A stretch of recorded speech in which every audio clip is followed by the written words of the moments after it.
It's not majority people that agree with that essay, so they will assessed for it to seem cool. And it just proves the point that the cool cachet of being woke and wokeness is dying. Something has happened in the last year that's really died on a global scale. I feel like it's always been dying.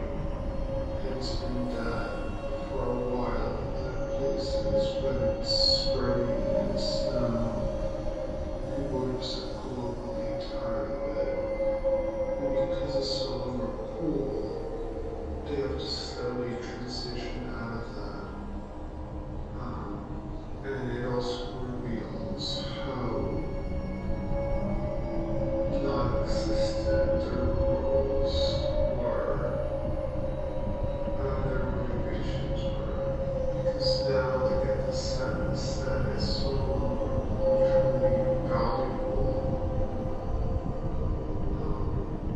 to them or their practice or anything they're doing. So they have to shift out of that because they can see, they can sense, or at least so that it will no longer be weird as it has been. So you'll see a lot of that. You'll see a lot of people like quietly shifting and denouncing it, even if they themselves practice it staunchly.